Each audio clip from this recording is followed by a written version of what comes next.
It's true that we have been working very hard, together with other organisations like Amnesty International, saying one of the reasons why we haven't made more progress on the Millennium Development Goals is because there isn't a holistic human rights approach that takes into account issues of discrimination, social exclusion, barriers, particularly with women, lack of property rights, sexual violence, etc.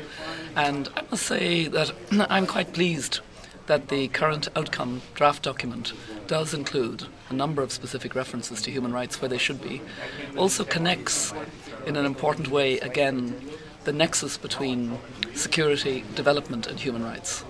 You cannot have development without security, you cannot have security without development, and you can have neither without human rights, was the framing of it, and that is contained in the draft outcome document. It's very important that people realise that having a human rights approach is not just words and inserting some words about rights into the text. It's about an approach. If you take, for example, maternal health, we know it's one of the Millennium Development Goals that really has not been improving, though there is more improvement and more political leadership recently, which is good. But it has to be a comprehensive approach.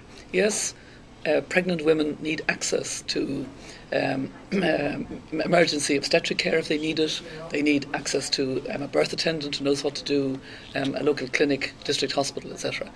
But there's also the need for reproductive health and family planning. There's a need for the issue of whether the married woman can leave the home without her husband's permission.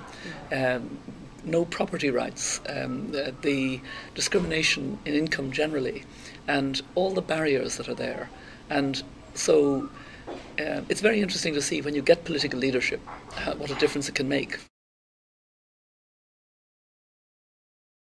For example, in Sierra Leone, I was there recently, and last April the President announced, after much consultation, that as a policy he was insisting on free healthcare for pregnant women, lactating mothers and children under 5. And I saw the pressure on the clinics and hospitals when we visited, but no health worker, even though they had to work under much more pressurised conditions, said this should not happen. They know that this is the right way to go, and that we have to have other policies like more health workers in African countries. The brain drain is very damaging.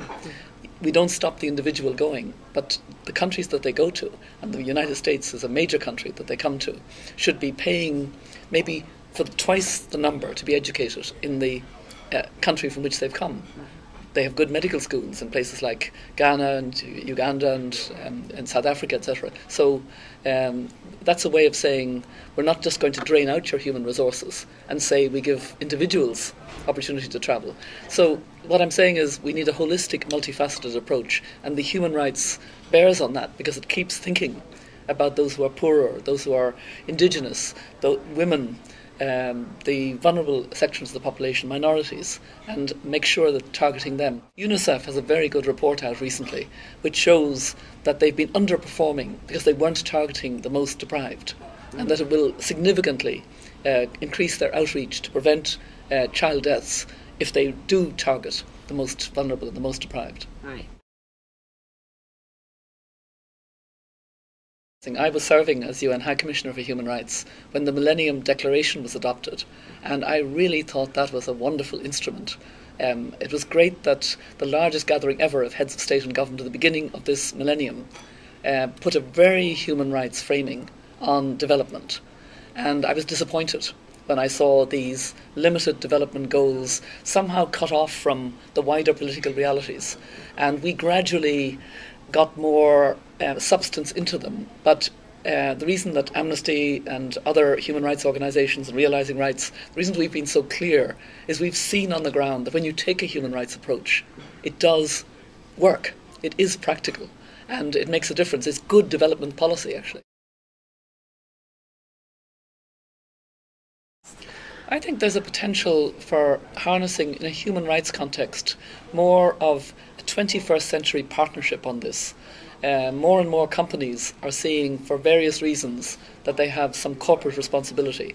But there is, in fact, work being done from a human rights perspective by Professor John Ruggie, and he is developing guidelines, and we're supporting him in this from Realising Rights, guidelines on how to flesh out what the Human Rights Council has accepted in his framework, that states have a duty to protect their people from violations of their human rights by corporations, that all corporations have a responsibility to respect all human rights. What does this respect mean? Is it a do no harm? No, it's more than that. It's a due diligence. And he's been consulting widely because he's not going to make it too high a standard where most businesses would say, I can't do that. He's going to make it reasonable but a responsible standard.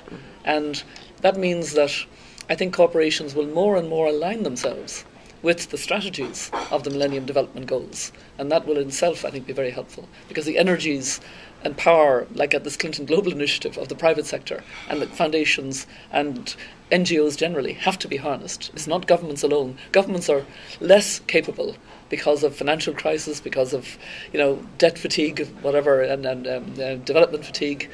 So we need the energies of all sectors. We need women's voices very strongly on all of this.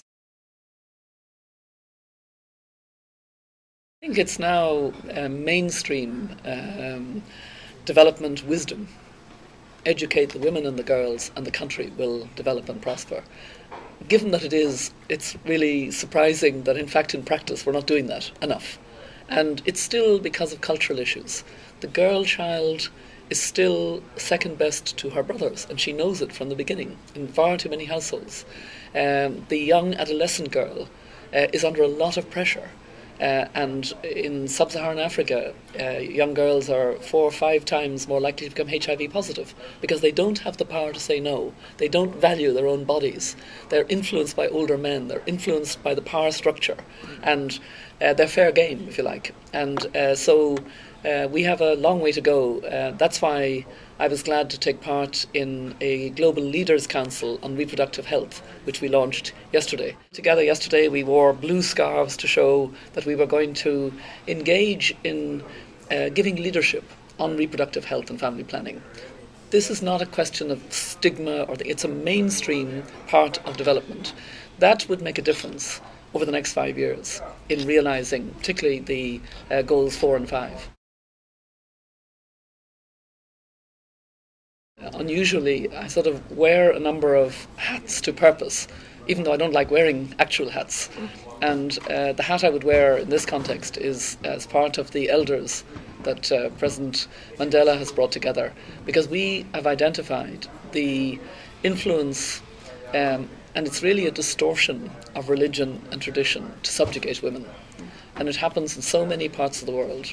Ideologies that try to limit women, try to target, and that sort of try to make this cultural and say it's not part of our culture that women would have full equality.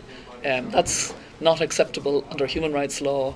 And I had wonderful special rapporteurs when I was High Commissioner who were Muslim women, like Asma Jahangir and Hina Julani, who would speak to Muslim women as rapporteurs from that world, saying there are harmful traditional practices like female cutting, female genital mutilation. These are not grounded in any culture. They are just harmful traditional practices, usually put forward by men, but women get psyched into feeling that this is their place in the society and in the culture.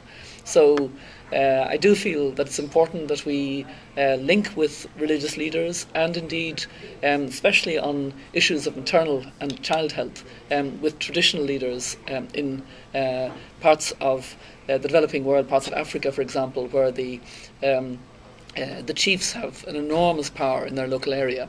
And I know that Joyce Banda, for example, the Vice President of Malawi, who is on our Global Leaders Council on Reproductive Health, she's talking to traditional chiefs in Malawi to engage them. How could you let so many pregnant women die in your jurisdiction? You're a man, get real about this, and it's a very important approach.